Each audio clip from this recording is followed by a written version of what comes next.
Do the preference. Morning, everybody. We'll go ahead and start with the Pledge of Allegiance. I pledge allegiance to the flag of the United States of America and to the republic for which it stands, one nation, under God, indivisible, with liberty and justice for all. Thank you for the opportunity to come together and do the county's business today. Thank you for the commissioners, and we ask you to guide them and give them wisdom and insight as they make decisions that affect the county. We ask you to watch over our employees and protect them as they serve. Amen.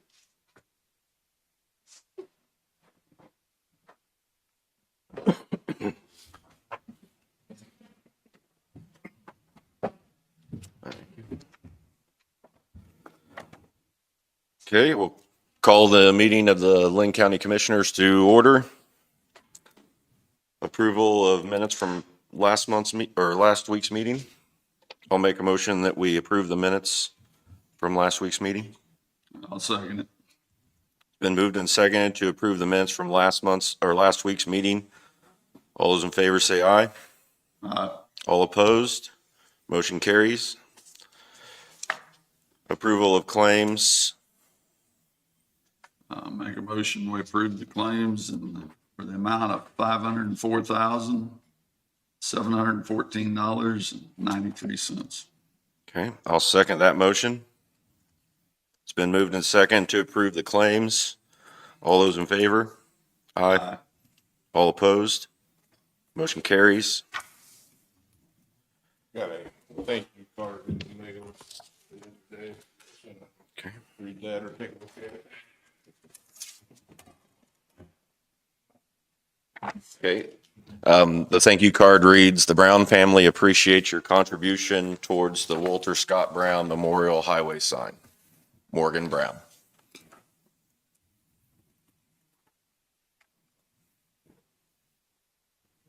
you have any ads and abatements? I don't have any this time. Okay.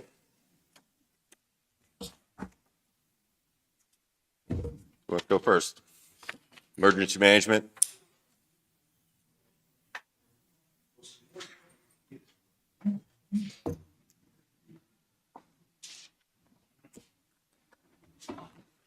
Good morning, Commissioners. Randy Hegwald, Linn County Rural Fire Emergency Management. Sent out the weekly call summary. We had 5 calls this last week.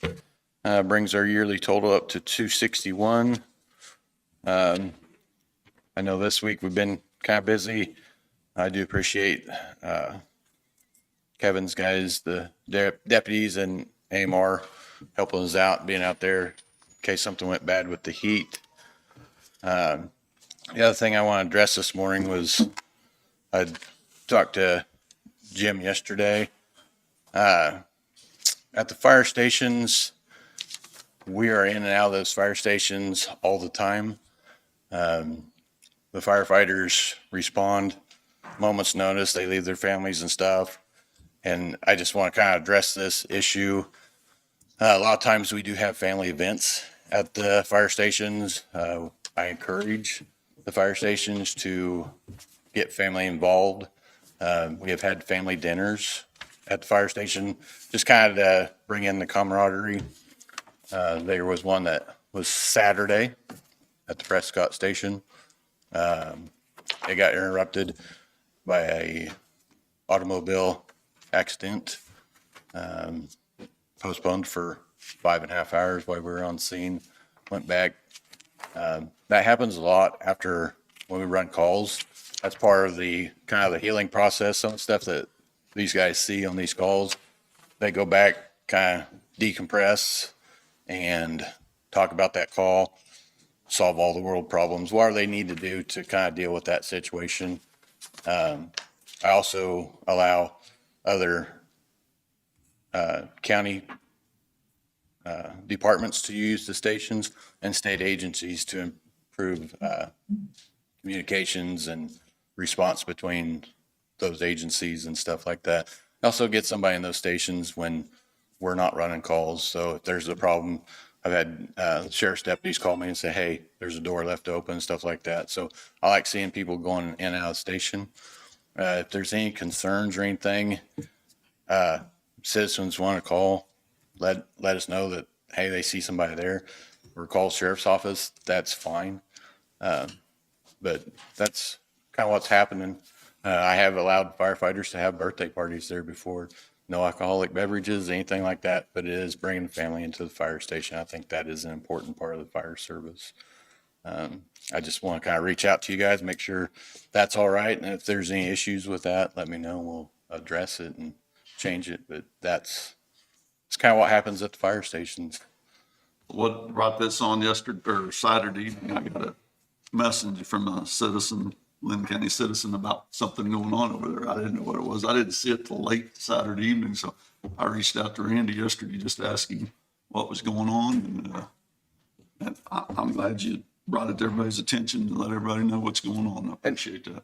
I encourage citizens, if they see somebody at the fire station, stop by and talk to them. There isn't a firefighter that's on any of the stations that is not willing to give a station tour and hand that person an application to be on the fire station. So, I mean, that's just want the fire department out in the community, and the community comes to the fire department. So just wanted to make sure that invite was open to everybody. So that's all I have today, unless you guys have something else for me. I don't. All right. Anything? Thank you, Randy. Thank you. Thank you, Randy. AMR?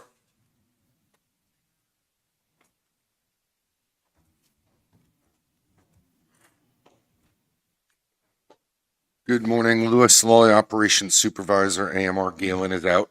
And our internet is down, so I'm going to kind of piece this together. And if David, you want a copy of this, I could send it. So just give me 1 second. Calls are dropping at the same time here. Okay. Busy month. So far, we've got 65 calls for service this month. And this week, we did 16 transports with 31 calls for service. So the week alone was pretty busy with 65 for the month. And we got today yet, and looks like we're starting off pretty busy already this morning. Other than that, we've got some interviews today. Fingers crossed for the 3 positions we've had open for so long. With 2 people for 3 spots, so we'll see how that goes. And just fingers crossed that our internet comes back in Centerville. Questions for me? I don't have any. Oh, and as always, with as busy as we've been, we always get the service from our sheriff's office and our fire department. Always pleased to have them. Thank you so much. Have a good week. Thank you. Sheriff? Morning,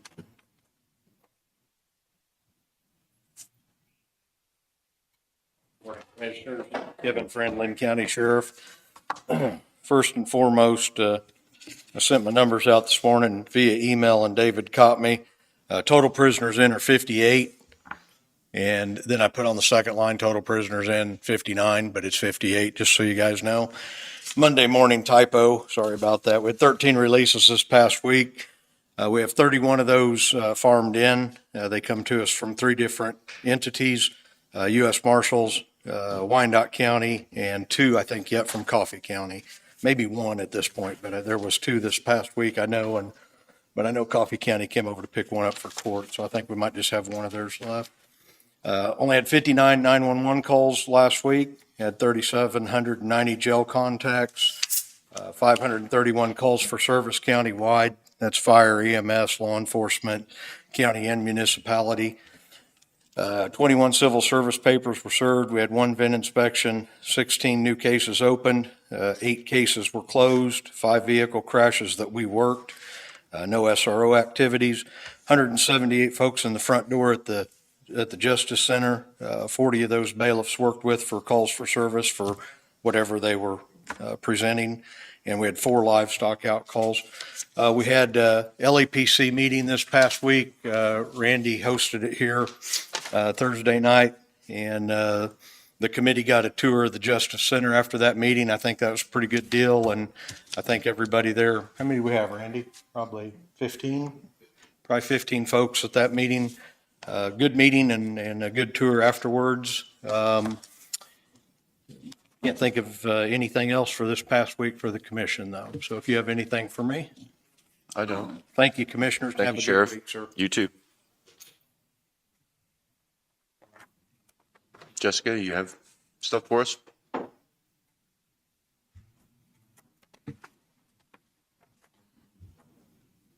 Good morning, Commissioners.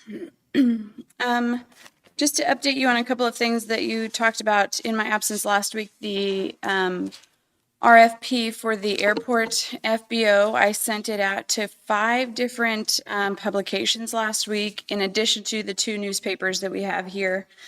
I've had 3 different people reach back out to me requesting the complete RFP, so already. So that was exciting to me. We've got until the end of September for that one.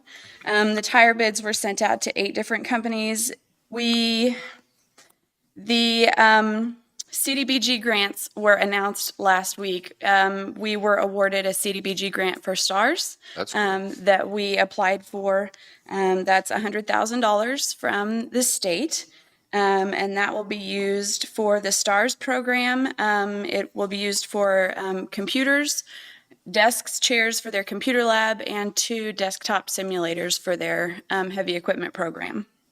So we're very excited about that. I've got a grant agreement that we will have to sign. I will send that to you and Gary this week so that we can talk about that next week.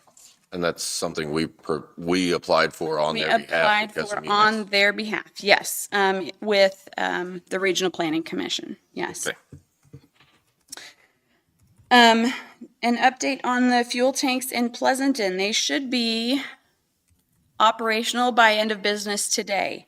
Hoydale should be out there today. They needed to replace a pressure regulator in the pump itself, do a final site cleanup, and then they should be turning that over, and it should all be operational by the end of business today.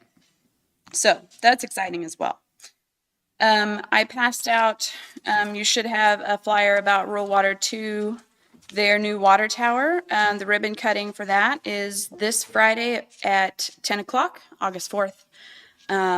The water tower is at K52 and West 600 Road, so west of Mound City here. It'll be at 10 o'clock in the morning. They've invited you all if you would like to come. They dropped those flyers off the end of last week.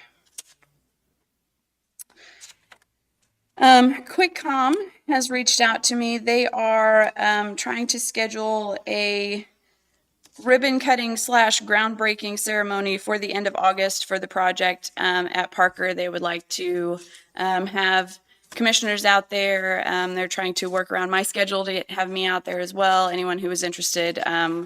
We're going to have it the second half of August. We don't have a date scheduled yet. They're trying to get Karen Tyson out there, Jake LaTurner, and one other representative. I can't remember who they told me. I'm sorry. One other representative. They're working on coordinating with schedules. I need a probably 5-minute executive session for legal. And then probably another 10-minute executive session, maybe 10 minutes, with Levi from Scarecrow, It's also legal. which is also legal.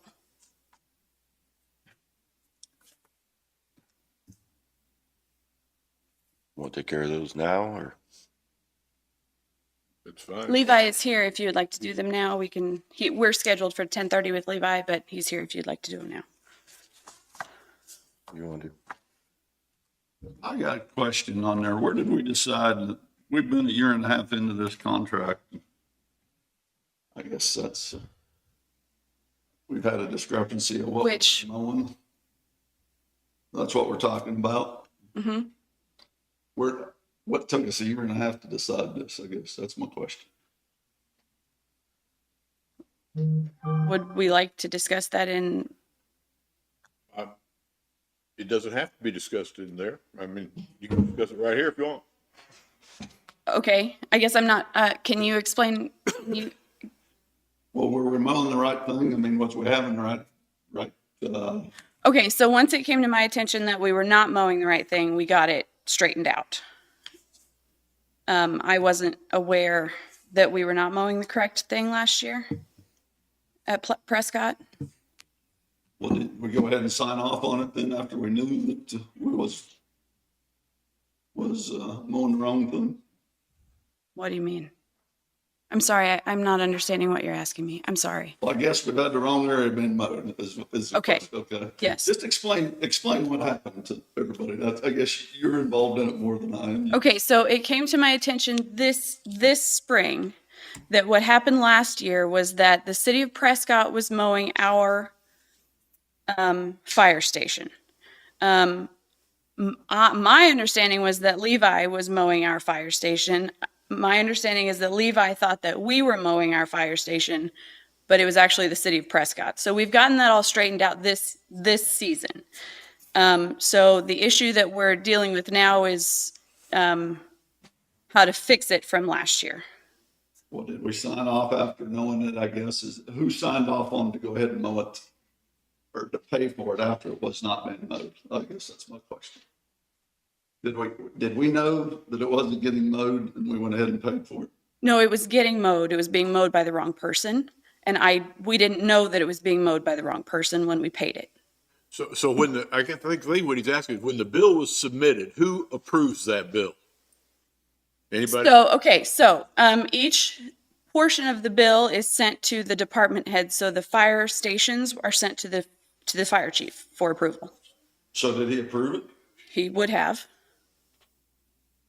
Randy, did you approve this to be mowed when you knew it wasn't being mowed, I guess? Towards the end of the year. But this year, Contract started before I started with the county. Mhm. And at that time, I wasn't aware of who was mowing, I just knew that the stations were getting mowed. Wasn't really realized that it was a contractor that was doing it. Like I said, it was towards the end of the year that I was informed, hey, our contractor was not mowing the station. I spoke to David at that time saying, hey, we had an issue with the mowing and we need to definitely watch it moving into, that was probably September, so when I noticed it last year. and then this year we started out again, and who was mowing it then? This year started out the fall, it wasn't being moved. And then the firefighters at that station started mowing it. As we worked through it, hey, where's the confusion, where's the lack of communication, who's supposed to be mowing it? So we was paying for it and your fireman was, now who signed off on it then? Used to sign off on until we got it straightened out. Did we pay it? We did end up paying the bill. Who signed off on it that said it was being, to pay it when we knew the fireman was mowing it, I guess is my question.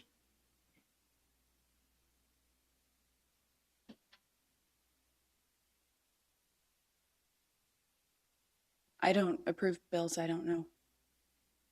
Who does? That's my question. Who approves? I mean, Sean approves the public works bills. It could have gone to him. I don't, Let's get Sean in here. Let's talk about it. That's what I'd like to know. I'm sure we can look it up.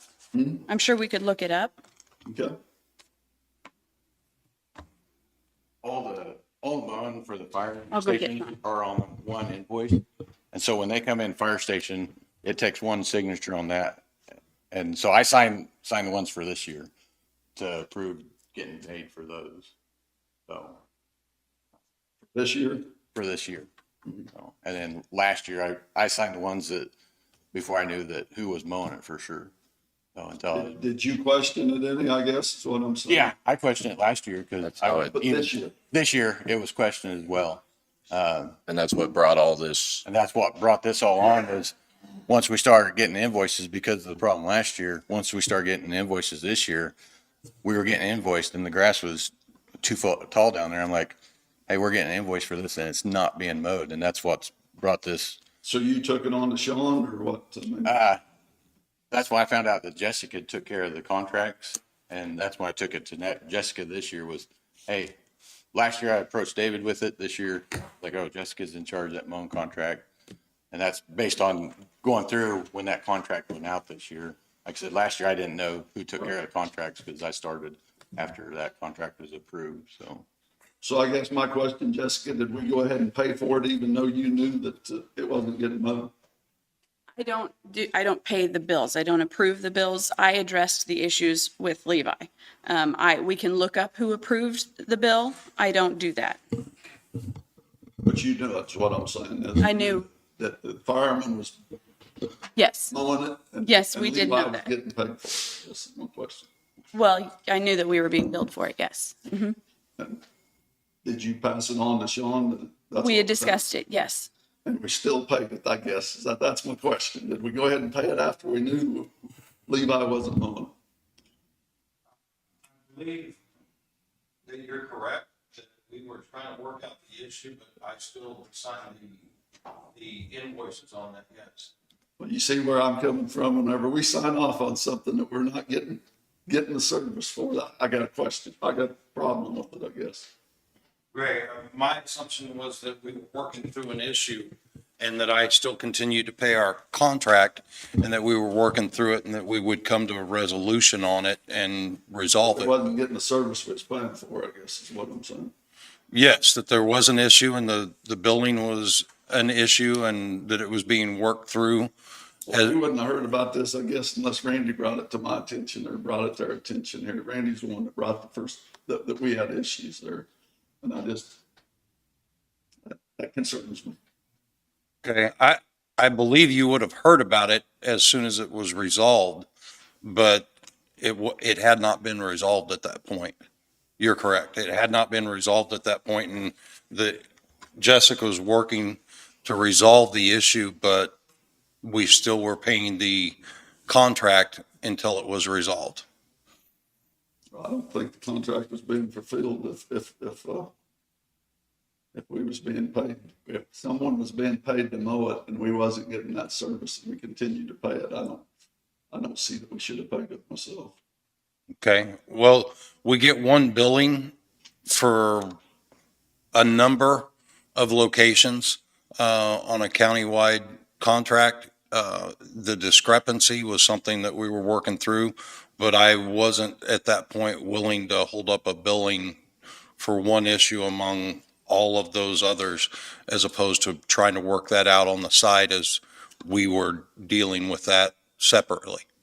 Well, being a year and a half into the contract, I got it isn't happening. I got problems with it. It's just, who set this up to make sure it was mowed?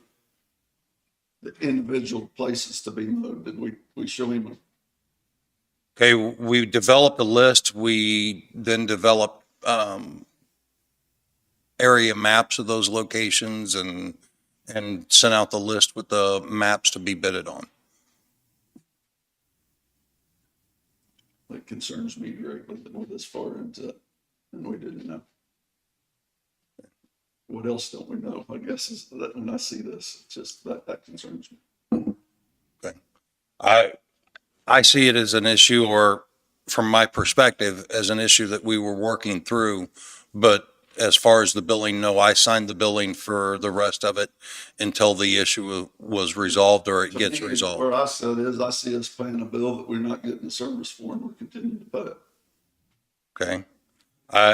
Unless those were broke out and paid individually, as I said, the majority of the contract, the overwhelming majority of the contract was being completed, and I wasn't willing to stop the billing on all of it until we resolved that other issue. Is that something, Gary, as far as, with the contract, that when we have a contract that the contract should be fulfilled? Well, that's obviously we want the contract to be fulfilled. We're going to be paying county money for it. How is this any different than the landfill? When we were hauling trash down there, we had a contract issue with them.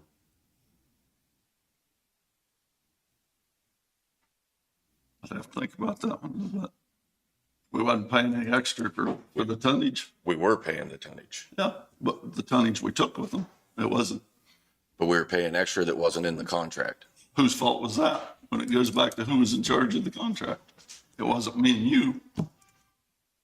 Okay. If we had people overlooking that, right? So it was getting paid too, but not following the contract, is it? Okay. Yep.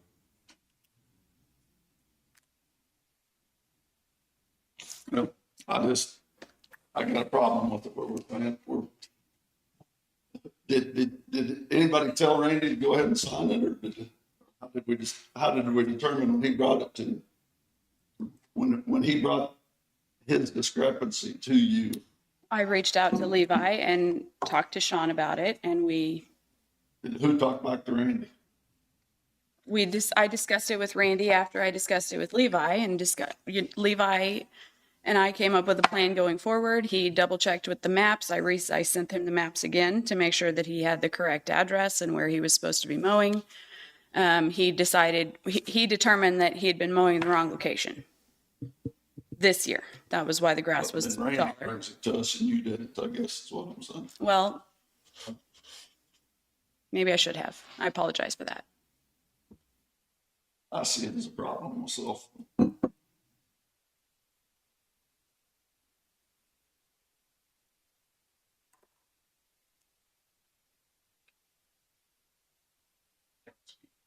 I think that's falsifying records is what I call it, where I worked. If I did that and got caught, I mean, I think that's falsifying records. Levi wanted to say something. Levi, go ahead. Leave my file. Hey, thanks for having me. I love this contract. So the way my company usually works, and we've had this issue with the city of Paola. There's a guy there. He'll go around mowing some of the city properties, and I brought it to them. That was early in my years of starting this. And they, like they told me, and I know you guys are completely different, but just this is the only other instance that this has ever happened. They told me we had the contract. If somebody else had mowed it, then that's on. They shouldn't have just been mowing it, because whoever's in charge of that property would have known there's a contract on it. And so, I mean, with our resource, our time, guys in the truck, when they come down, it's a big area. And I love this because I love driving out in the country, going to other properties. But just the time and the man hours driving down to Prescott to see if it's cut, I'm not going to lie about it. And I could have just said that we cut it as well, but I'm not going to do that. And so being in the contract, if somebody else mows a property, you're still getting the service, not from us, and that's not how it should be. But I just don't see how I should eat 100% of this from driving down to see. And yes, I probably should have called somebody to let them know, hey, somebody's cutting this. But when we go to a property, we get in, we head to the next job, we work till sundown every day. I'm sure of that, but you know what? I'll give you 2 mowings, to me 2 times down there, and it's been mowed and you got it under contract.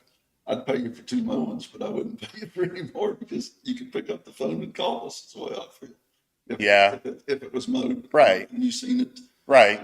It's, Or the guy could have told the city, hey, we got a contract on this also. Mhm. So it's kind of both ways. I mean, we did have the contract, so. But you see what I'm saying? Oh, I see what you're saying. Yeah, but you have to understand where I'm coming from too. I mean, fuel's not cheap. I'm not saying it is. And so, 2 mowings, come on, that's nothing. Well, in today's age of email or the cell phone call, we could have took care of it real quick. Right. And it goes both ways on that. So, and I'm not getting mad. I'm happy to pay it back or to credit the account. I just want you guys to understand where I'm coming from on this. So.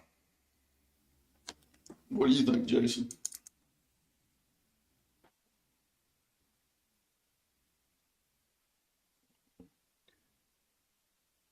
Is this really what's bothering you? Or is there something else? There's a lot of things bothering me. But this one's a pretty big concern to me. Okay.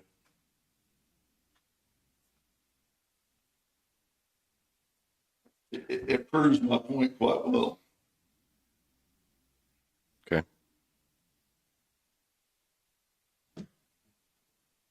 I think our nepotism is playing a big game with us all. All of our taxpayers. Yeah. Yeah, I do.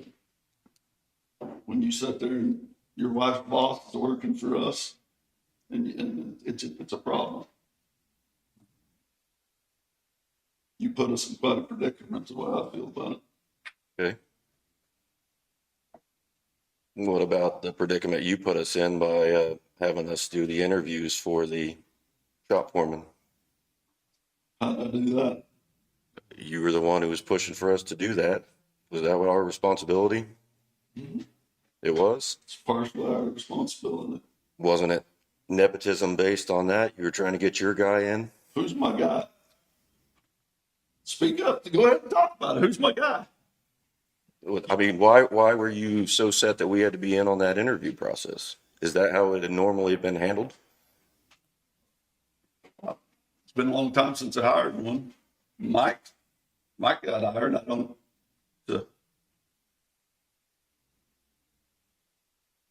Do we normally sit in on shop foreman interviews? I couldn't tell you, David. Without looking back on records, I don't know. You think that was a problem? I mean, you're saying that we need to have oversight, but we're not performing our oversight. We're trying to micromanage the different departments and the different things. Well, then, that are then we going see on. we're paying a bill right here, and you went back and you brought up a good point with the landfill that was been overcharged, and nobody even looked at that until we went to question it, right? Right. So we And have people in it place. was much more dollars. We Was have it not? we have people in place to take care of this, and it's not happening. You come up with an excellent point. Well, I'm Hey, glad you brought that up. I hadn't thought about that. Thank you. I'm just saying that seems like a bigger issue to me than this one. It's still an issue when we're overpaying. Yeah. Taxpayers are concerned about it. Okay. It should be. Yeah. And then when we sign off on things that we know didn't get done, and we still sign off on it, that's a huge problem to me.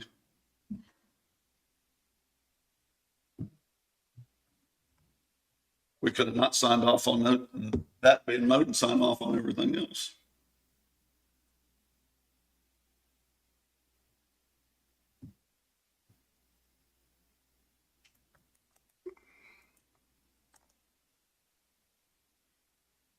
Are you going to be the new public works administrator, or what's your plan there? No, I've got a county commissioner job to fill right now. Okay. I know you think we ought to work on that, on doing our job. That's what I'm saying on the other. Here I am. I signed off on that that it was taken care of, and then I find out it isn't. You don't see that as a concern? I think it's a concern. That's why I asked you if there was something else bothering you. It was because it seems rather minor in the big scheme of things and everything we've got going on right now. Mm-hmm. Just kick the can down the road, is what you're saying, huh? I don't think that's what I'm trying to do on anything, Jim. Well, I'm just asking. You're tied to it pretty close right here in this situation. So, if it comes down to it, you're going to have to recuse yourself, right? That's correct. Okay. So when we have 3 commissioners and we have to recuse ourselves in this situation, It's down to 2. yeah, we're at odds. Danny and I are at odds of what's going on. So this deal's free to go down the road then, huh? If Danny and I are at odds. And I don't know, but if we are, there's nothing can be done, whether right or wrong. We've got a problem. That's why we've got this set up. Sorry, can I speak? like I said, I'm happy to credit this back. I don't want to lose this contract. This is my favorite one because I get to come back down. I was raised in Prescott, and this is, I mean, driving around the country, I love it. Levi, the way, like I said, to me, the way I look at this deal is, I would stand 2 payments, but I think you should have called and told us that you wasn't mowing what it was. And I agree that I should have called. But that's the way I feel, and it's not all your fault, but I believe if I'm gonna do a service for somebody, and I make 2 trips there, Right, and I'm not doing a service, I think I Right. pick up the phone and call. right. Yes, and I should have done that, and I apologize for that. Another issue that I have is you saying the work wasn't being done. It wasn't being done by our company, but it was being done. So it's not like the grass this year. Yes, it was, because my guy that would go down and do Prescott, and he would go do Fort Scott on south of there. When he left, I did go down. I took the old highway around, did the old fire department, and I believe that's why the grass was taller this year. And that was 100% a mistake. But like I said, I love this driving around the county down here, and I don't want to do anything to jeopardize that.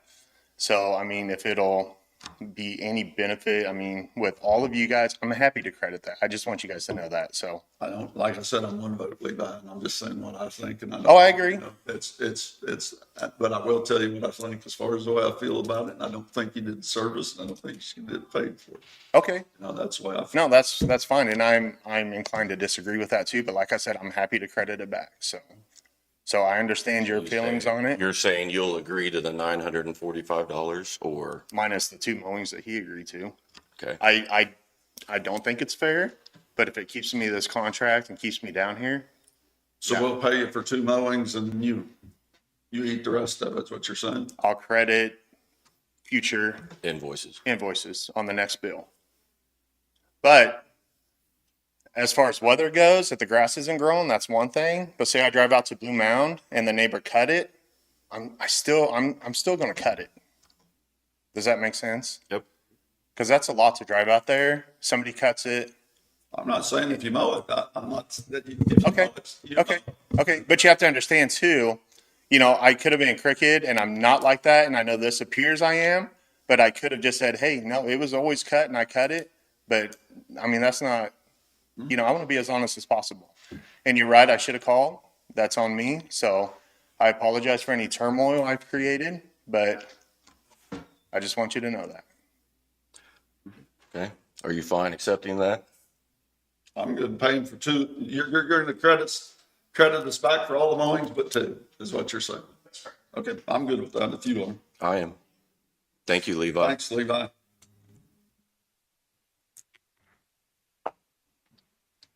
Jim, you keep throwing around the word nepotism, and the meaning of that is the practice among those in power of influence of favoring relatives, friends, or associates, especially by giving them jobs. Who do you appoint to your positions, Who do I appoint to my position? your different positions within the county and things that way? Friends, associates? People that ask, that come to me that's interested, or if somebody reaches out.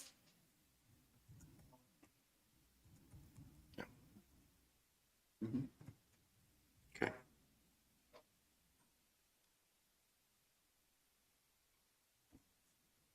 So you don't see how that fits in this description? No, not at all. I don't see that at all. All right. You must have a different dictionary. All right. I wouldn't have done what you did to us, Jason. I know you wouldn't have. I know you wouldn't have. I wouldn't have. Yeah. You put us all in it, and you go back to, okay, in this situation here of what we've got, we've signed off on the contract and paid it. So if Danny and I, you have to recuse yourself. So if Danny and I's at odds on anything, we can't even come to an agreement here either way. Would that be right, Gary? if they can't get a second to a motion, then nothing can happen. So basically, we're in a position that there could be a lot of wrong and do nothing about it. Or you guys could do something like compromise, or maybe you could make rational arguments for your side of the story. I think this That's not, situation here, it is. then what why it is. wouldn't you agree? Huh? If it's so cut and dry, why wouldn't you agree? You never know. You never know what happens. That's what I'm saying, and that's So, why I'm so we saying put your ourselves argument. back to two people, and you know, we shouldn't be in this situation. Okay. The county government's based on two people and over some situations, and it could be a lot worse than where we're at. I'm just trying to stop a train wreck before it happens. Me too. Mm-hmm. That's why I ran. You know, I saw where you were pushing the county. Really? Yes. Oh, so you're gonna get this pretty personal now. That's the way Is it not personal? I didn't do what you did to me. Okay. You did it to the whole county by doing what you did.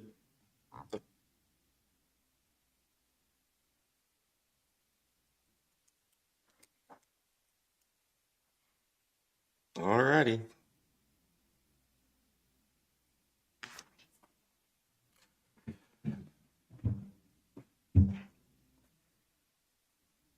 Where are we going next? You're running the meeting.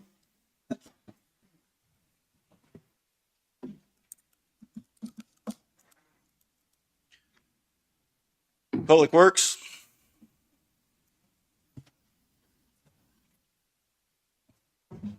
Sean West, Public Works Administrator. I sent you several things in packets this week.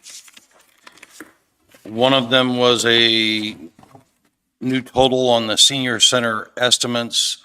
Things haven't changed as far as the plan or a lot of the background on that yet this week.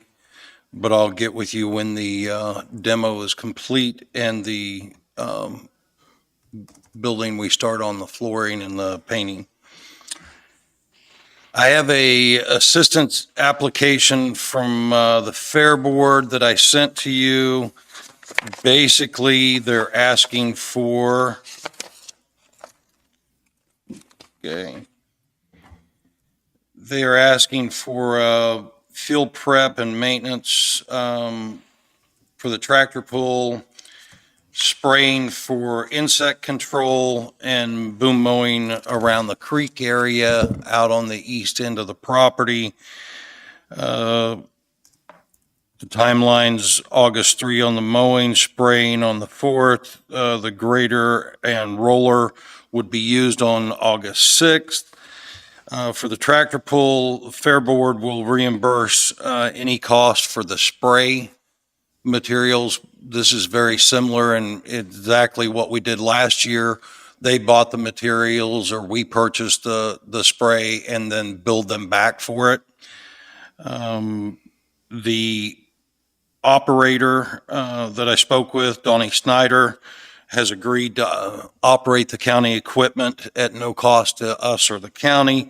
So the Fair Board does not have the equipment or the operators to complete it. They'd pay for, as I said, the spraying, and we'd have no operator cost. I don't believe we charged for fuel or manpower or time last year. It's pretty similar to what we agreed to maybe the last couple of years.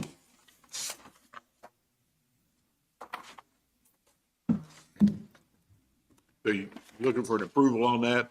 Yes, I need, with the new requirements for the assistance, I need a signature for that to be completed this week. I'll make a motion that we accept the Linn County Fair Board's request for assistance. I'll second it. It's been moved and seconded. All those in favor say aye. Aye. All opposed? Motion carried. Okay. I sent some greater info to you, all of which takes a little deciphering. One of the lists you're going to see is generated straight out of PubWorks, and that list is going to look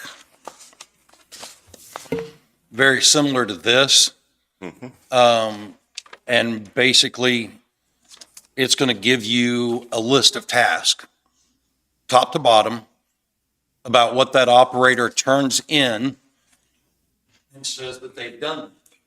So if we spread gravel, if we graded, if we did maintenance, if we took leave, it's all going to be on that task list. The other, and I'm sorry, before I get that far, if you look, there's a total activities on the far left, and the next line is going to be total labor hours. The grader operators are done in a 12-month cycle, so the total hours is going to, or they're going to be comparable to 2,080 for the year. Some of them are going to have some overtime on there for other things. Some of them would have had some leave, but roughly they're going to be just above and below 2,080. And then you'll see all of the, on the left side, all of the task and the hours that they completed those tasks listed in column 2. The second sheet that you were given is going to be point to point mileage on ditch and or road grading maintenance. So this is what the operator touches a tablet and says, I started at this point, I ended at this point, and the mileage in between. We had to call PubWorks to get this information because they didn't have a readily program that we could just query that. So we had them query those hours as well, and put those together. You'll also notice that we did similar work, not on the point to point, but on the task and hours used on sign maintenance as well for you. If any questions on those sheets I sent out or any of that information that I can answer? I got a question as far as verifying what roads we grade. Is there that we're spending equal time? I mean, or blading the roads every 2 weeks or whatever our set schedule is. There's sometimes it appears to me some of the roads go a long time and don't get bladed. Okay. Sections of roads. Some sections of the roads are being bladed more often than others, and others are being bladed less often.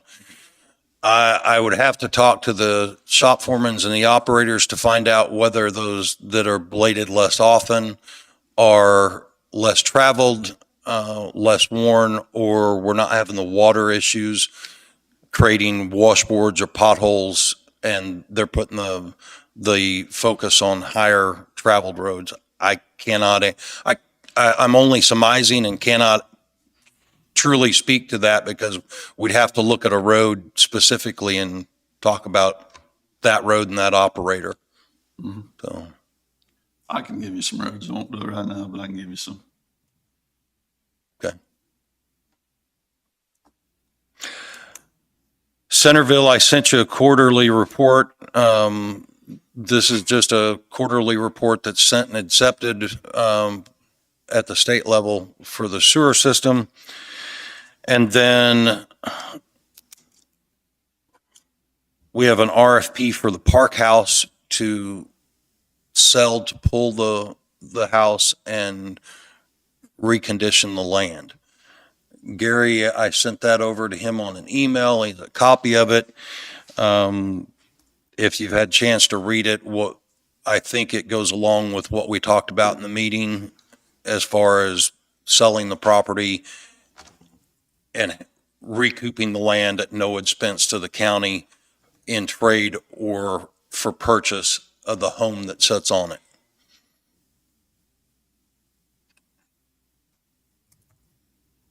So you want an approval to send out that RFP? That is correct. For the removal of Park House. Yeah, see if somebody will remove the house for the house. I'll make that motion. We'll send the RFP out for the removal of the Park House. I'll second the motion. It's been moved and seconded that we send out the RFP for the removal, the lifting, removal, and moving of the modular home from the Linn County Park. Is there any other discussion? All those in favor say aye. Aye. All opposed? Motion carries. Okay, I brought the next item to you, just more of information than anything. PubWorks, the program that I pulled that information from that we use to track our equipment, our fuel, and our man hours, is switching over and is being sold to G-Works. Chris has tried to help and work with me to find a new software vendor to change over that program. More on my end, I haven't had the time to devote to that project. So what we're asking to do, or I guess I'm informing you we're continuing the contract, and I've signed a new contract with now G-Works, who is guaranteed to keep the system the same as PubWorks through their selling of the business and their purchasing of it through the next 12 months, which will give us time to look at software systems and see what we go to next. But it's just something that's going to take a little bit more time and a little bit more drilling down on than I've been able to commit to with the other projects. Same price it was before, or is it just, we have to come up, pay for it again, I guess is what you're saying, or?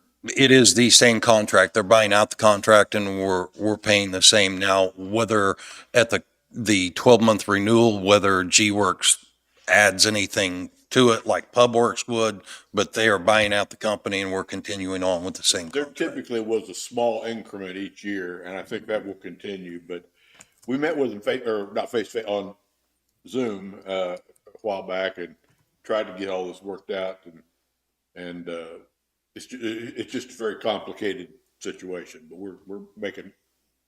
they're moving forward on it. And there, as Gary said, there could be, same as PubWorks, incremental changes as far as billing, but the 12-month period is going to give us a grace period to look at those other software programs and try to find out what best suits what we're doing. Some software programs do and don't support the mobile aspects of what we're doing, and we don't want to lose that part of the program. So.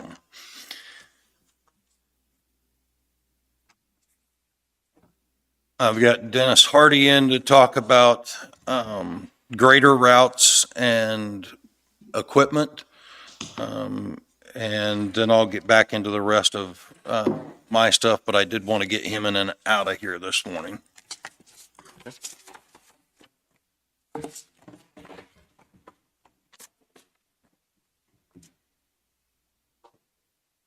Gentlemen, I'm Denny Hardy. I'm the District 3 road foreman. Before we get to the road grader district reassignment, I sent to Sean kind of a year one expectation of what I'd like to try to accomplish over the next year. This is something that he can forward to you guys if you'd like to see it a little more in depth.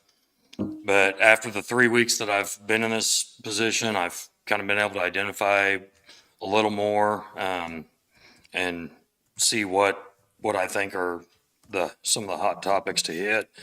The first thing we're doing is trying to organize and clean the District 3 buildings and the lot. Some of that has already started. It's not going to be a quick process trying to dig through everything, figure out what's to keep, what's to get rid of, but we have come up with a lot of scrap so far. I'm looking to improve the efficiency, the effectiveness of the time that county employees are on the clock and they're doing their work. My plan in doing that is to try to standardize some of the work, try to get, a set procedure that we're doing these things so that everybody knows that when it comes time to do this job, this is the way we do it. Getting the expectations out, letting the road guys know that at the end of every job, this is what it needs to look like. Getting some training, getting everybody together and training them on a real world application of equipment, be it putting culverts in, doing, clearing ditches, grading roads, whatever it is, getting some real world training, and then in that, the standards of what it should be when it's done and the expectations of what it should be when it's done. That brings us to accountability. It's really hard to hold a lot of people accountable for things that we don't have set expectations on. As far as employee handbook stuff, that's pretty easy. It's in black and white. But with a lot of the work, I don't see anything that says this is the piece by piece expectation. So we're going to get that out there. And then my final thing is to try to catch up on everything that has fallen behind. It's going to take a lot of time. We're still waiting on some equipment. We don't have the ditching bucket for the excavators yet. They're supposed to be on the way. They told me by September, but they're waiting on buckets to actually hit their yard before we can get them. But once we get them, we're going to get that equipment out and get it going. Again, Sean has this if you'd like to see it. Then if you have any questions about it, just let me know and I can clarify anything. Have we used the mower or the boom mower yet, or The forestry head yet? That was actually on my list to do today. I've got some, forestry work to do, but my guys are out right now looking for down trees and clearing roads. So with chip seal tomorrow, it'll probably be Friday, but it will be out on the road and we're going to start getting stuff cleared out.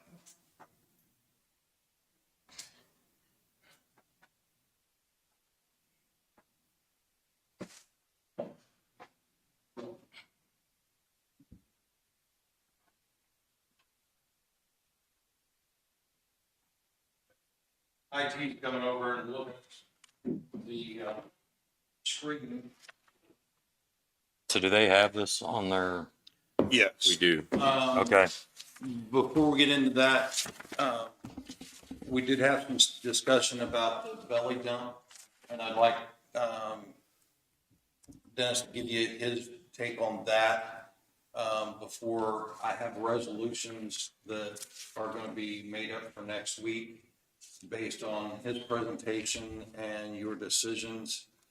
We can get everything finalized, I think, next week. We've got some numbers to move around on equipment numbers and other stuff, but I would like at least to have that discussion and tell you the condition and make sure that we're all aware of what everyone's opinion on that piece of equipment is. All right. So we're talking about the belly dump. Yes. All right. Well, the belly dump, after some discussion with Mark Johnston in the North Shop and some of our other operators, we would like to be given, I guess, a second life on the belly dump. In the 2 years I've been here, it really hasn't been used because we haven't had semis that were capable of hauling it, because we've had a lot of problems with the semis. All we're asking for is a reprieve to get it, to actually use it, to see if it is as functional as some of these guys think it will be.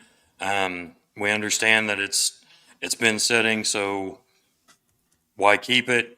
But we think once we get the semi issues resolved and we got a truck that we know is reliable to pull that belly dump, that we can make it an effective and useful tool for the county. Again, all we're really asking for is just a reprieve, just a little more time. So what is the why do we have the belly dump? What is the benefit of having a belly The dump? belly dump is for areas that have a lot of low hanging power lines, that, I don't know if you've been up Quarterman Hill, recently. It's not really a terribly safe place to dump rock. When I ran it, I usually had guys just dumping a big pile and then I pushed it down the hill. The belly dump would be a great thing to run down that hill and just run rock all the way down it. There's some other spots. Couldn't really tell you any of them right off the top of my head. I know Quarterman because that was part of my area before. But we think it could be a more effective tool for spreading rock in areas that are difficult to get a dump truck. And does it haul more rock than the dump Yeah, truck? it will haul more rock. I don't know tonnage wise how much more rock, but it will haul more rock than we can put on just a regular dump truck. Okay.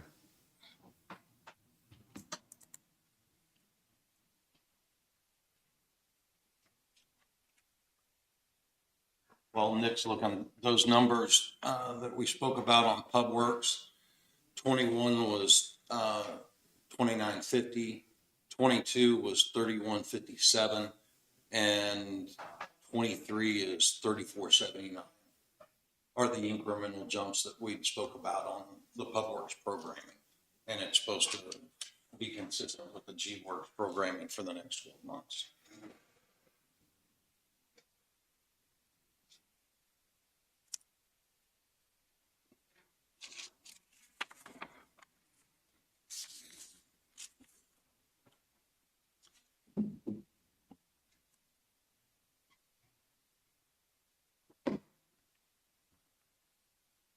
What do you think on the belly dump, Jim? It wasn't very long ago. We just had them in here and let's talk about it. Nobody really cared to keep it. I mean, they wanted to keep it just because they could. That's what I recall.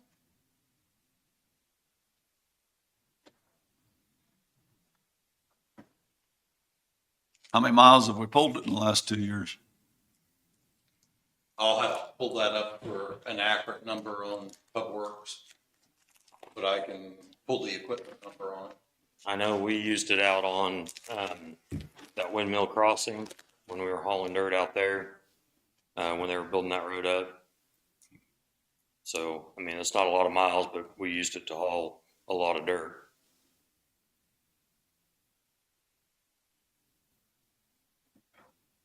Semi worked okay when it was, A very short distance, yeah. I mean, the problem with the semi that they have up there, as I understand it, doesn't have a whole lot of power. They're still trying to figure out why it's wanting to degrade, but we were hauling it from Lacine shop to that site, so it was, what, 3-4 miles, no big hills, you know, the semi worked for that, but we're trying to utilize it there.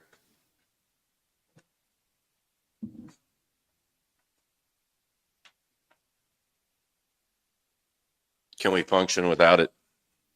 I believe, yes, we can function without it. I'm relaying what I've been asked by others, is that they'd like to have a reprieve, just to see if we can make better use of it. If it absolutely has to go away, life will go on. what's the tires like on it? I believe they're new. And I don't know when they were put on it or why they were put on it. But I believe they are fairly new.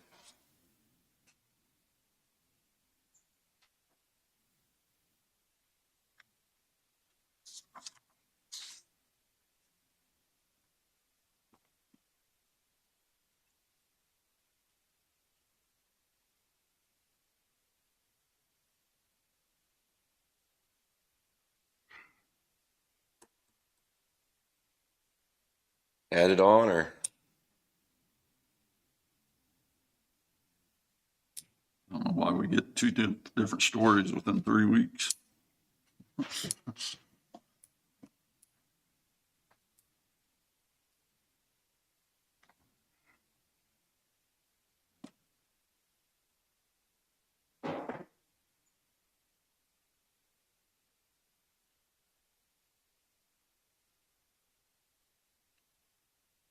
I say we go ahead and get rid of it.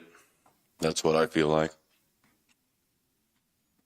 If we can manage without it, we haven't been using it.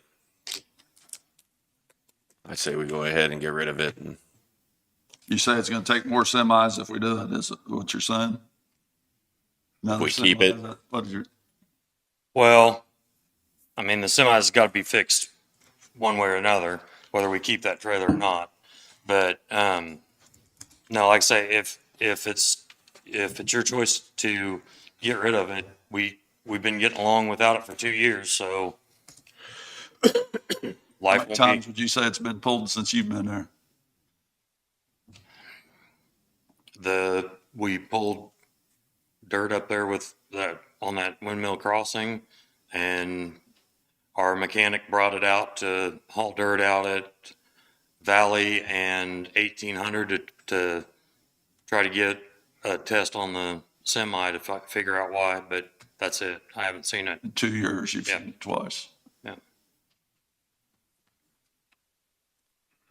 Again, I'm trying to pass on information. I didn't think it was too terribly bad a idea to question, but again, if the decision is to get rid of it, we're not, it's not going to change life.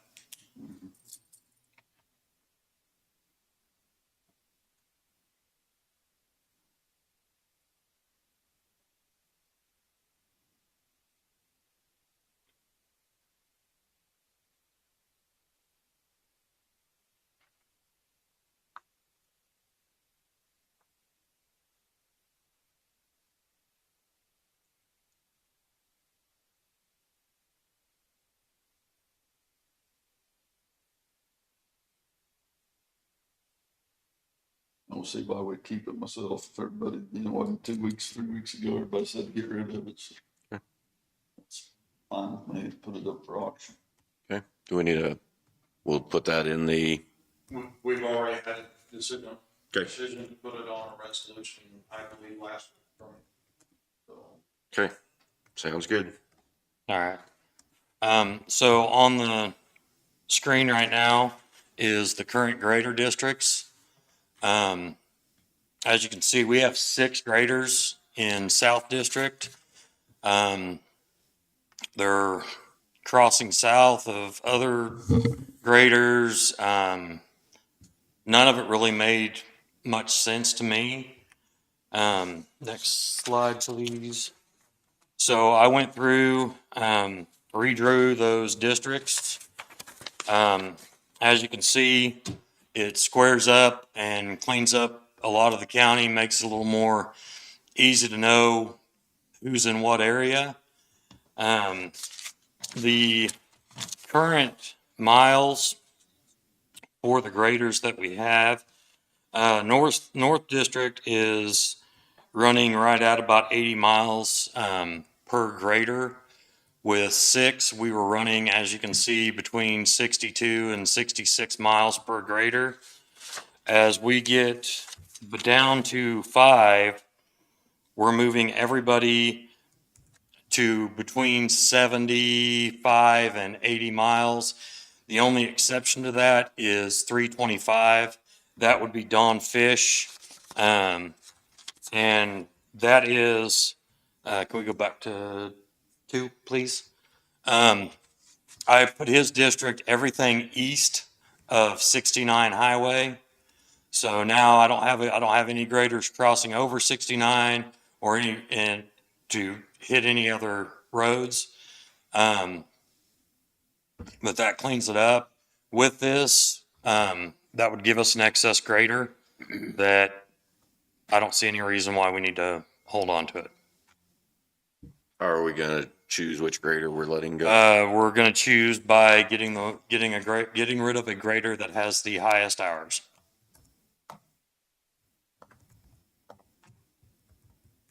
I have one here at the Mound City shop that has 10,000 hours on it. There's one in the North shop that has 10,000 or more hours on it. That'll come down to just deciding which one is in need more to be gone. So the north shop's been grading 80 miles? Yes, sir. And the south shop's been grading 60? 60, yes, sir. And so we're bumping up their production. We should not see any reduction in productivity, because if they can do it North Shop, run 80 miles, there's no reason we can do it South Shop. I'm in favor of it. If we've been doing it on the North Shop, I think it should be able to be accomplished on the South Shop. So that'll give us how many graders? That would total in the county, 9. 9. We have 10 right now. That would give us 9. And we have 800 and some miles of gravel road.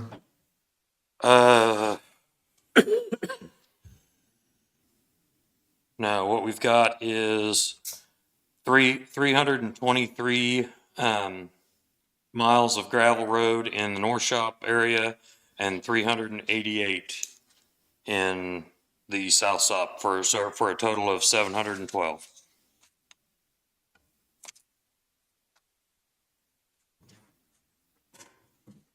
Okay. 711. No. Yeah, I mean, I've got 323.96 and 388.9.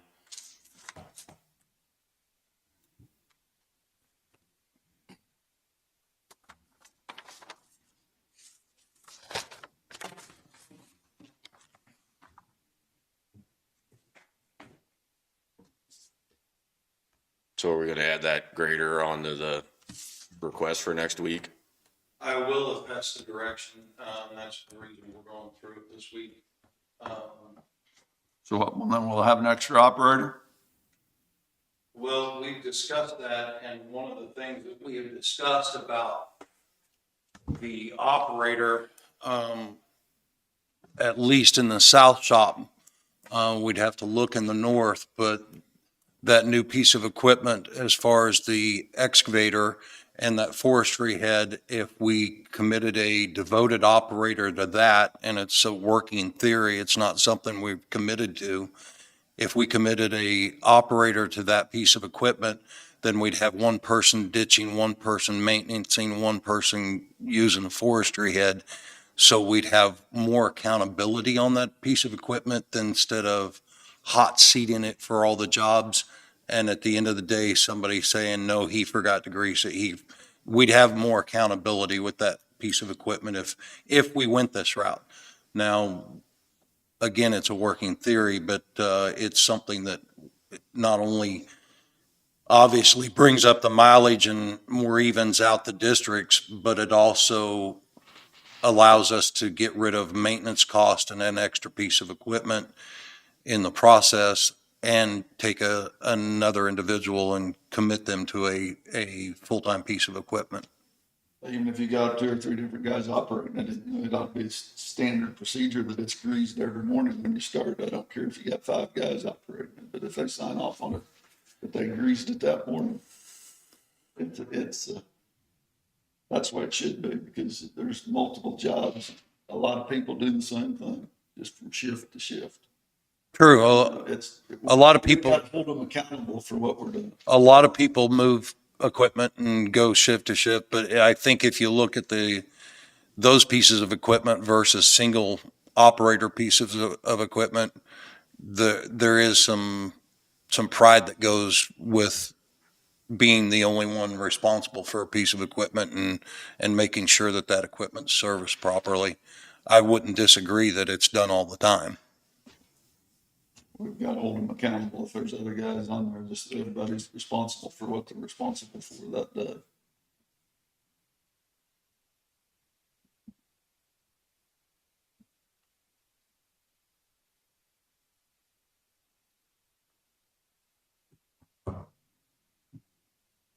I'm in favor of getting rid of the grader.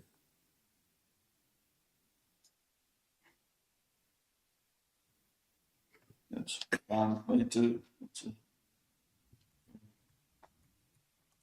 Thank you for putting that together, Denny. Right, thank you. Appreciate it. I'll add that to the resolution for next week.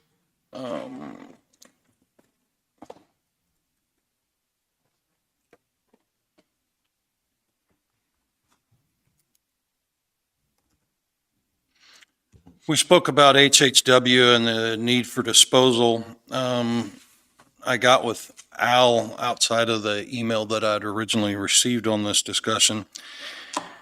The majority of what we have are insecticides and herbicides. The paint that we'd talked about that you can dispose of if it's properly dried beforehand has all been done. What is in there is insecticides and herbicides, for a majority, something that if it's partially used or if the label is missing, we can't turn loose once we take possession of it. So these items do need to be removed. And although Al and I discussed what the last cost was, apparently there were very expensive items taken in from possibly a school or an educational environment for the last disposal, and he believes this disposal is going to be greatly less expensive than that. We don't have a number until they get here, but he's thinking that it could be as low or below $1,000, but the room has to be cleaned out in order to make our inspection goals. Why do we take that in? Like, I mean, with tires, we charge everybody to bring the tires and everything. So why do we take this hazardous waste and no charge for it? We've never charged. I don't know why. Other areas do charge some, and Al and I spoke about that. There's possibility they charge by pound as far as a weight into the building, and other areas because of the paint being the majority of what you take in, and then you have to deal with it or dry it because it can be disposed of by the property owner before it's brought to us. If it's disposed of properly, they try to educate their people and they don't take it in at all. Well, I say, if we tell everybody we don't take paint until it's dry, they can dump it in the, it's like we're sitting and gathering it all up for them. Yeah. I suppose maybe the thinking was or is that if you discourage people from bringing it to you by charging them, then they're just gonna go dump it in the ditch somewhere or something like that. I guess. I could see that. But the same thing goes for tires. I mean, you actually make the price on tires. What do we charge? What do we charge for? It's incremental depending on the size of the tire. So I think there's probably a price point at which you would begin to discourage these people to bring their hazardous waste in because it's so expensive. But if like with the tires, you keep it low enough to thinking, it's still going to cost you, but it won't cost you quite as much. Mm-hmm.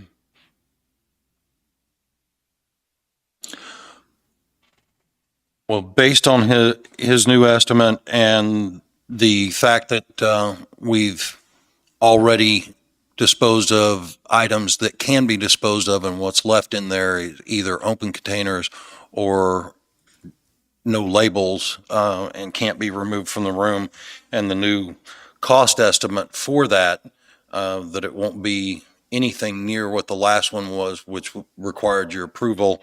If there's no objections, what I'm going to do is go ahead and have him do it under the guides that it's within my budget authority. Sounds good. Okay, next item is Pleasanton All District update for chip and seal. 12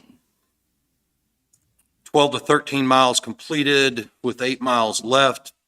20 roads of patch will be done after, 20 loads of patch will be done after the chip and seal is complete.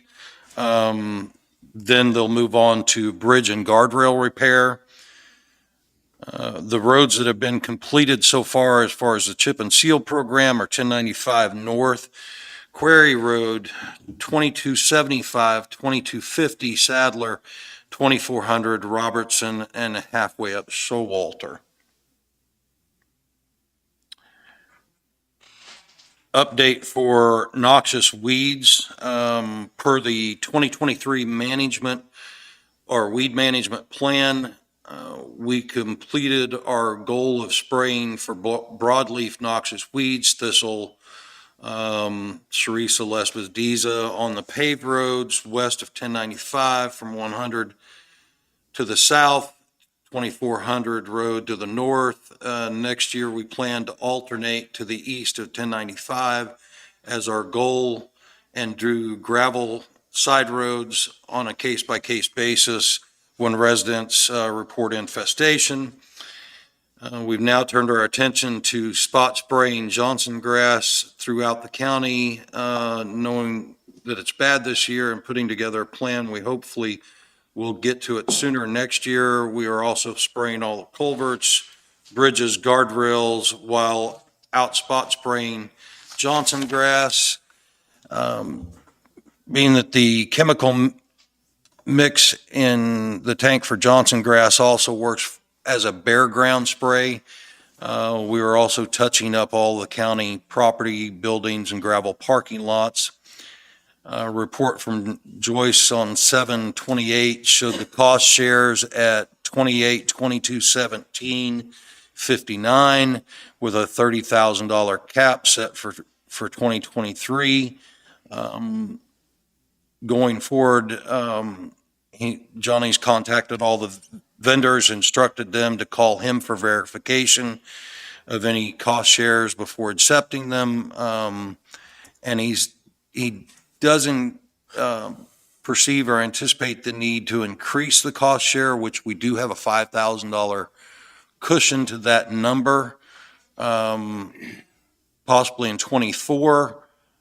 Because some people will need to purchase fall for Teresa Lespediza, and we may want to include that for next year. K-Work inspection report has not been reviewed yet, but is in.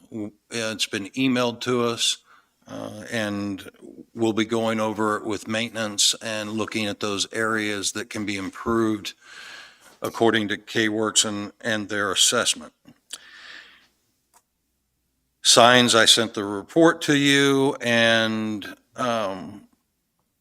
in transportation, we currently have sent one of the older buses to the dealership to have the AC looked at because our mechanics have looked at it, used a dye test on it, and we're still unable to find the loss. We'd hoped to limp this piece of equipment along until the new van got in. But that's not going to be possible with the heat and the persons that were hauling in these vehicles. So at this point, we've got the money in the budget to take care of it. So at this point, we're going to take care of it and move on. And we'll auction it when the new bus comes in.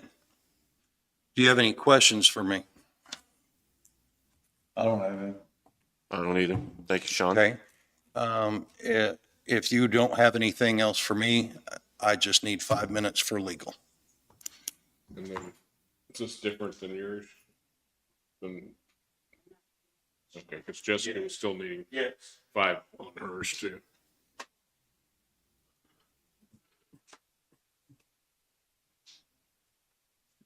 Got a grant of road easement.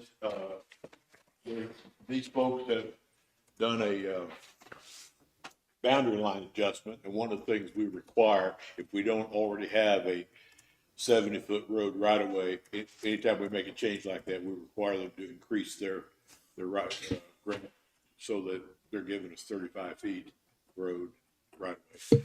So I can read off the name there. They're just building a new road, then what you're saying? Or? No, they're doing a boundary line adjustment, and we're not going to build a new road, but we're going to have a full 70-foot right of way there now. Right now, we've got instead of having 35 feet off them, we've only got, I think, 20 feet off them. So we're going to have a wider right of way, but we're not going to build a wider road. Todd and Lori Ferguson is the name on it. Okay. The description is of the tract is there, but I don't think it's necessary to read all of it. You just need to accept their grant of road right of way that's tied to their boundary line adjustment. They'll upkeep the road then, or I mean, is it a? No, it's not really changing anything except it gives us a little wider right of way there. We're not giving them the road. We're just, it just. They're just gonna back their fence off their, whatever. If their fence is within this, we won't make them move it, but if they tear that fence down, Okay, if there's no fence there and they come to build a new fence, they'll have to build it outside of a right of way. okay. I'll make a motion that we accept the agreement for grant of road easement from Todd and Lori Ferguson. I'll second it. It's been moved and seconded. Is there any other discussion? All those in favor say aye. Aye. All opposed? Motion carries.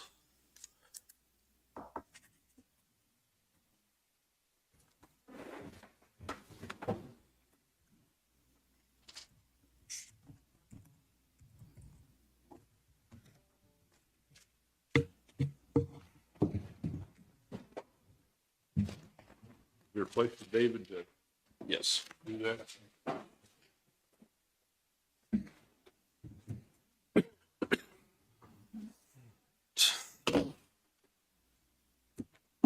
Take care of our legal. Sure. I'll make a motion that we go into executive session for legal with Jessica for 5 minutes and Sean for an additional 5 minutes, so 10 minutes total for legal. I'll second it. It's been moved and seconded. All those in favor say aye. Aye. All opposed? Motion carries.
Okay,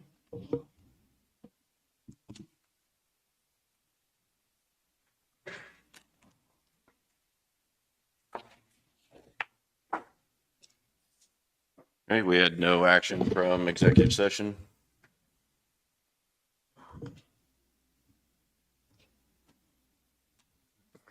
Are you ready for Darren? Sure. It's early, but Do that or budgets.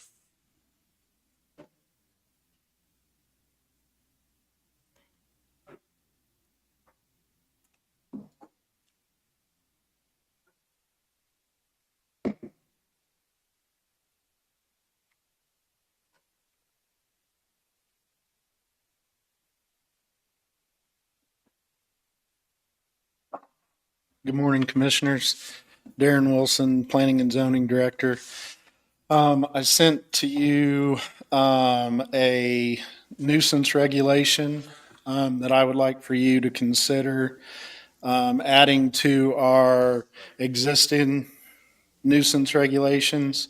Since we rezoned the lake communities and the unincorporated towns of the county, the existing nuisance regulation is hard.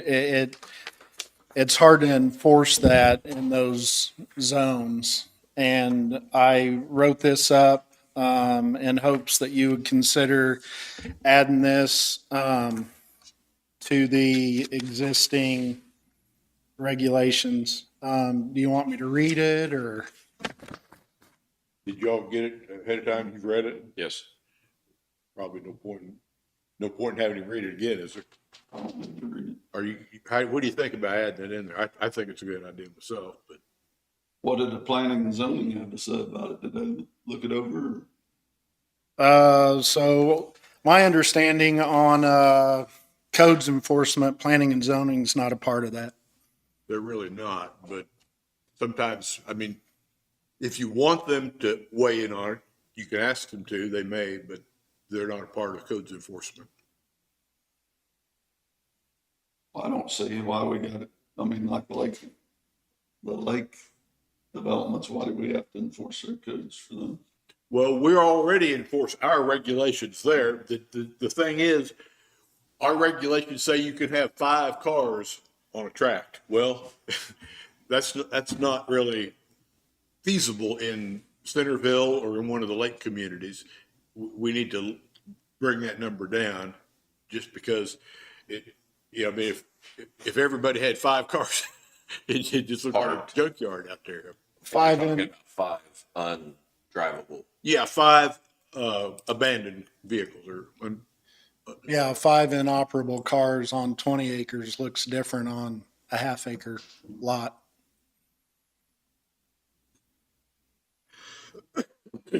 So this isn't just the lake communities, this is an unincorporated town, so Centerville, Cadmus, Correct.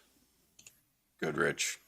Correct. And as far as overloading our court with cases, I don't think that'll happen.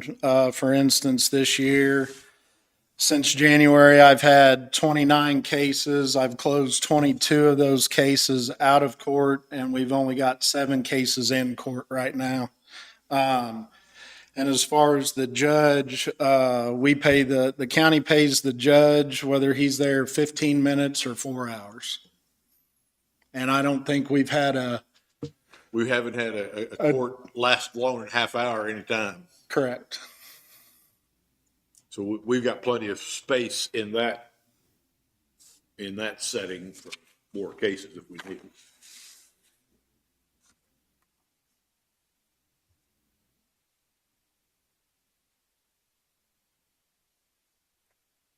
I'm in favor of moving forward with the new regulations as proposed.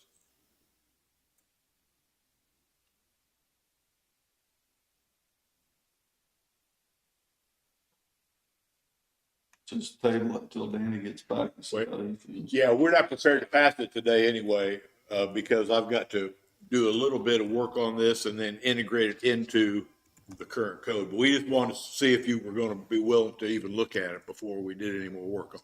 Okay, I am. Okay. Yeah, like Gary said, we'll just, he'll just add it to the existing code that we have in place if it's approved. Okay. That's all I've got. Anything for me? Thank you, Darren. Thanks.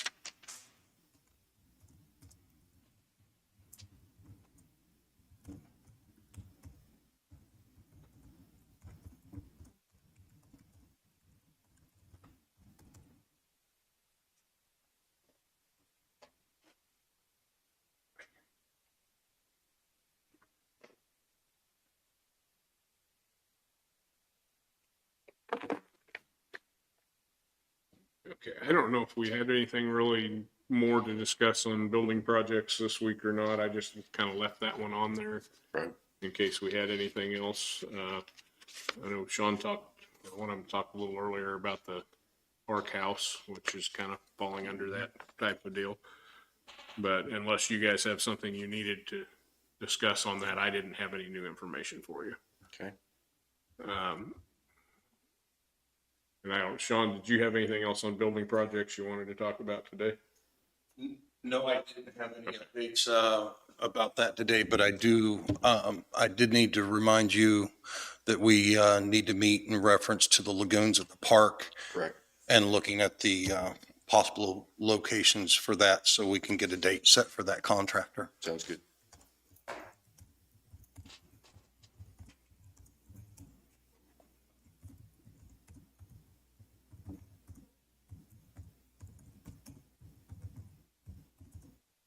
All right. Other than that, I had some budgets that I wanted to get out to you. Are you ready to dive into that?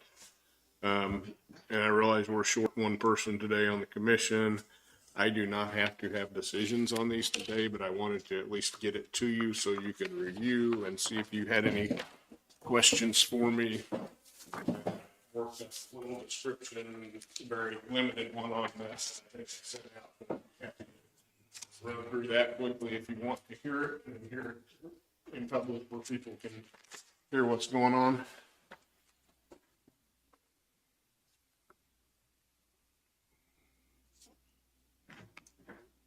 So do you want me to go ahead and run through the description? Yep. Yeah, that'd be fine. Okay, so I've got a total of 8 budgets there, and that's going to leave me with just the employee benefit budget to work on for next week. Everything else I've got in that I need to do. We also have the SEK mental health people planning on being here next week to discuss their requests, and I have the amount of that request, but we have never gotten them in here before. I'd planned on getting a hold of them last week, and Danny actually, I think, got to them first, and they contacted me, and we got a time set up, so they will be here next week. So the ones I gave you today are the clerk, courthouse, contingency, election, windfall, special building, airport, and capital improvement. The clerk budget, I have it at 169,250, which is an 11,350 increase. Almost all of that is in the salary line. However, that does not mean the salaries are going up that much for my office because I have people out in election and courthouse budgets too, and we've actually decreased the election budget. It's rearranging the percentages on some of that. So don't panic and think that there's that big an increase in my office and salaries. The courthouse budget request I put in at 484,250, which is an 89,250 increase. That one, the salary is up just a little bit. Most of that is just the cost of living and adjustments that were made this year. Other than that, And is that like maintenance within the? no, this is part of a couple of my people's salaries coming out of that one. No, maintenance has their own. The biggest change there is the insurance line. Last year, or well, for this year's budget, we worked on it last year. We were just starting to find out what we were going to have to pay for insurance on the new building. Kevin covered what he had budgeted for insurance out of his budget last year, and I took the rest out of I believe it was contingency in this year's payment because it was quite a bit more than what he had budgeted.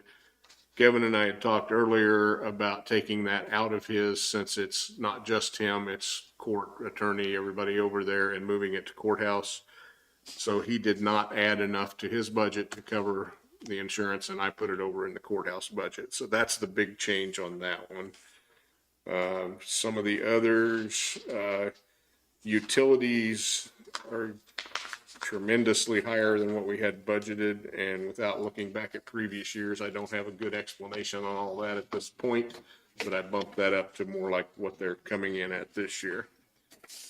The contingency budget, I did not change the amount we have in there. It's at 1,929,261. What I did do was add a new line item for landfill closing and just move some of the money into that line. And that way we have money put aside for that when that comes up. And that I think will help cover us for where we need to be with the state on the landfill closing. I know in the solid waste budget, I think we bumped up that line item a little bit for next year. And the idea would be we could transfer more into this line item and keep it here instead of in that solid waste budget each year. So that way it could just be a transfer between lines at the end of the year. The election budget, I've got at 126.9, and this year it was only 104.5. Got a couple of reasons for that. One of them is the fact that we're going to have 3 major elections next year because the state legislature decided to have a presidential preference primary in March. So I had to budget for programming, staffing, and everything for 3 instead of 2. However, the state is supposed to pay us back for the cost of that election. I doubt that we will be able to recoup every cost that's associated with that because they will give us a list of the things they will pay for. But I've also bumped up the income item in the general fund to show that money coming back in. The other thing I've got here is more of a long-term plan. The election equipment that I have right now is about 6 years old. When we get that, we figure a useful life of 10 to 12 years, and at that point, it will probably be time to replace equipment. So I have shown in here a $10,000 transfer this year and next year into equipment reserve to start putting money away for that election equipment. So it's still 4 to 6 years down the road, probably before it needs to be spent. But the last time around, we spent, I believe it was in the $170,000 range on the equipment I bought. So this is just part of the long-term planning. I'd like to start putting some money away for that so it doesn't hit us all at once. The windfall budget, I decreased from 1.5 million down to 1.3. We had been using money out of that to help pay for the Justice Center and wrap everything up there. And that's that 176 that we were spending this year were expenses to finish up that project. It was our share that was beyond the bond amounts for the building. So I knocked a couple $100,000 out of that because we're not going to have those expenses going forward. That project is done now. So unless we just wanted to keep a balance there to reserve for something else, I went ahead and knocked a couple $100,000 off of that one. The special building budget, we have budgeted $155,000 a year for a few years now in that one. A lot of the times this is for things that come up where we need to do work on buildings that we don't have necessarily planned or don't want to hit one department's budget for the whole thing. What I'm showing in there is we've only spent about, just under 10,000 this year, or only planned on it. We've spent 49 already, 4,900, put another 5 in there. But then at the bottom line, I put in transfer to capital improvement, 145,000. That would basically use up that budget for this year and would transfer that money into capital improvement where it could be used on our building projects next year. Okay. There's also a transfer from contingency. Yeah, I was also showing another 55 out of the contingency that we transferred to that capital improvement. So my thinking there is we don't have final numbers on all these projects we're trying to do.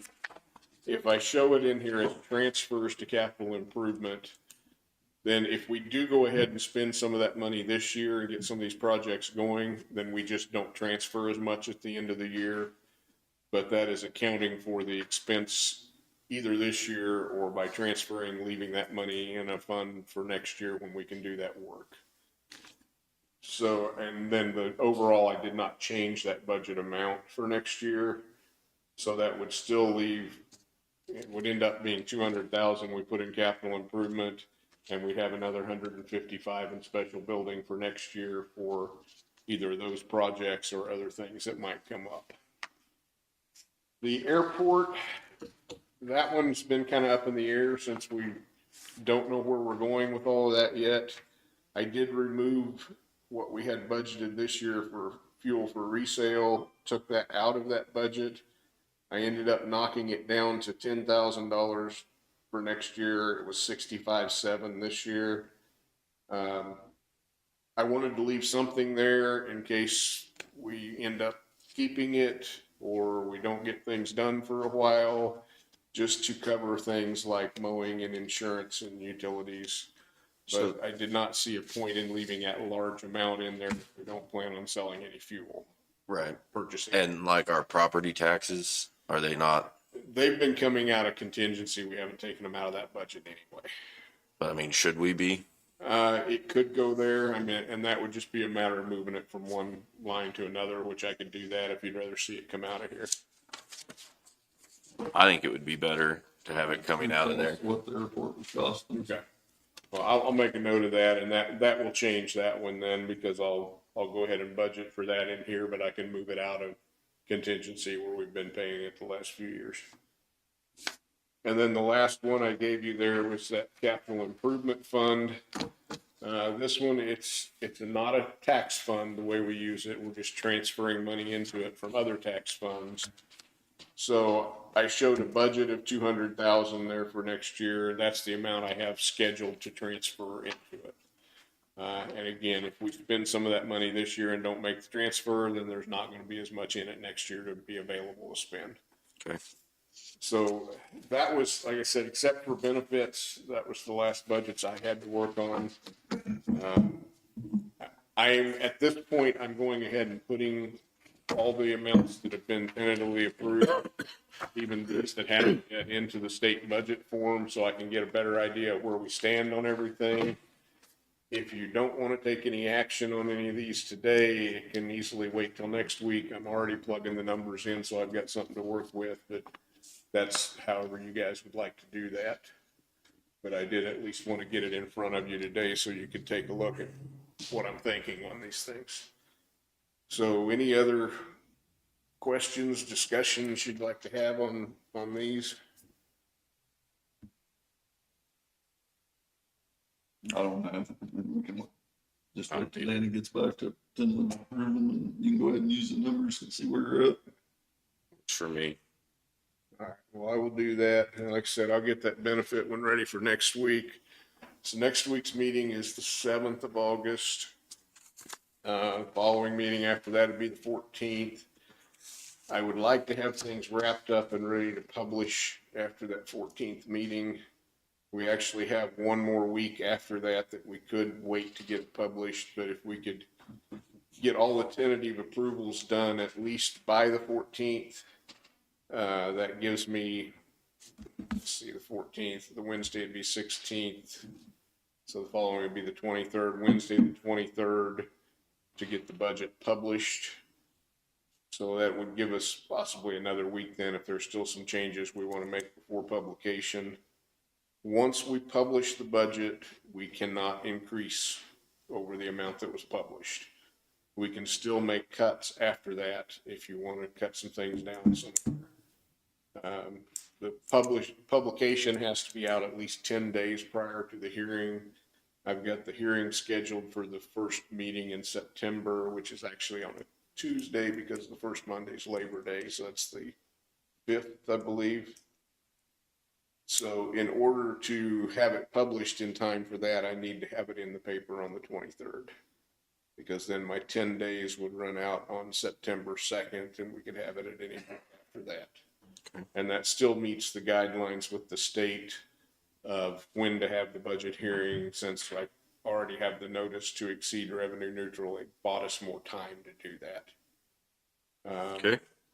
Just in general, with what I've plugged in the budget form so far, I do not have anything for cost of living in there. And I threw some numbers in the benefit section of the budget just to try to give me an idea of where we're coming out on overall on budgets. And it's probably a little better than I was afraid it was going to be. I still don't know that we could do much of a cost of living without going over revenue neutral. However, I think we still could do some and come in lower than what this year's levy is. But I need to complete that budget before I have good numbers to really talk about and get into details on those things. If there's anybody, I'd like to stay revenue neutral myself. So I think that's all I've got for you today. And like I said, we can definitely take a look at these next week more in depth if you'd like some more information on things in there.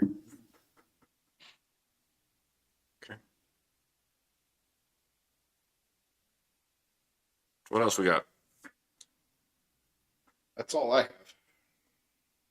Jason, can I? Sure.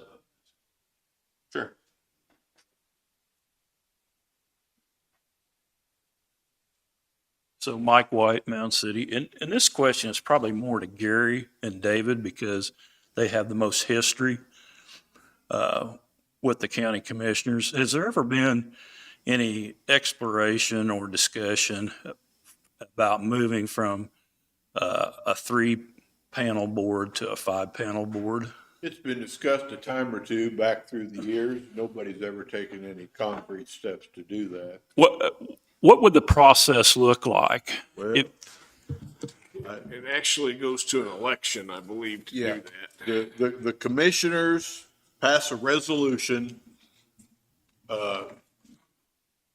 saying that they want to go to a 5-member board or a 7-member board.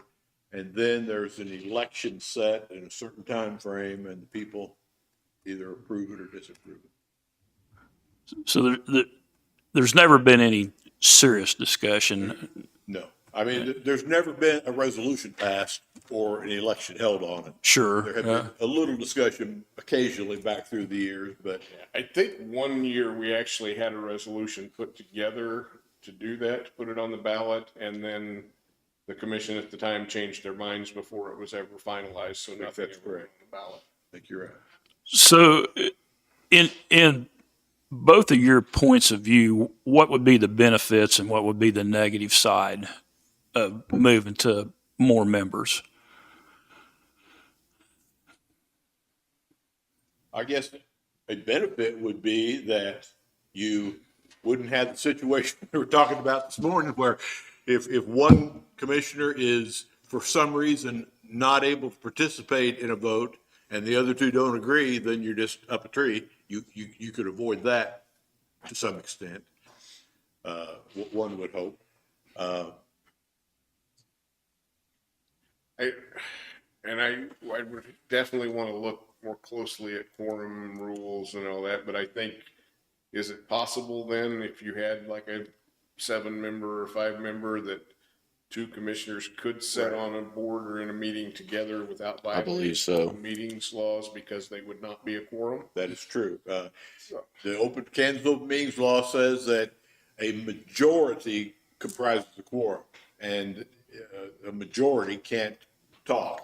But if you had a 5-member board, 2 commissioners could, in theory, talk about something, county business, outside of the meeting without it constituting an illegal meeting, as long as they didn't then pass that information on to another Yeah, commissioner. and that's the part that I think we'd have to really want to watch if something like that happened, because, 2 of you could meet and then one of those meet with another one, and well, then you are talking a single meeting at that point. Correct. Downside would be more expense to the county because we'd have 2 more salaries to look at. Plus employee And benefits. But I don't know. I mean, it's several counties have gone to more than 3-member boards. I've not been involved with any of the closely where I know how it's gone and how it hasn't. I've had some clerks talk about they loved it and others said they thought it was a waste of time and money. So, But I mean, how would that look? Would you add more districts? I mean, you'd have to, but would it be, everybody would be assigned to a district, or would you have an at-large, No, or? you'd have 5 districts. In fact, your resolution would propose the districts. As I recall, the resolution says, here's what the districts would be. and they would be set up by population to try to have it as even as possible, which is what you have to do now with 3. You want them as compact and as even as you can make them. So you don't want to gerrymander, Right. but you don't, you want them balanced in population. Well, I'm certainly not for growing government, but How balanced are we currently? Pretty close, We're aren't they? real close. I think I we looked at readjusted. it after the census this past time, and there was not a way to make it any closer unless we cut into voting precincts and divided the precincts more. So we left it alone, and I don't have those numbers in front of me, but it was not far off at all. Where I see growth we've had recently, I would guess that in a few more years, if we still had 3, we might have to look at shrinking the one that you're in now, Jason, to like just Lincoln instead of Lincoln and Scott, because we're seeing a lot more growth in the Linn Valley area. Correct. But we weren't at a point where we needed to make a change yet at this last review. We're required to review that after the census every 10 years. I don't know that there's anything that prevents us from reviewing it at other times. So I think if we saw that things were getting way out of line, we could go back and do a review again in a year or 2 and see where we're at. thank you. Thank you, Mike.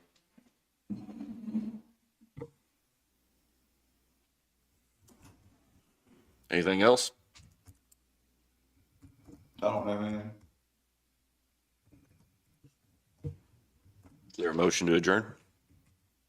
So, It's been moved and seconded that we adjourn the meeting. All those in favor say aye. All opposed? Motion carries.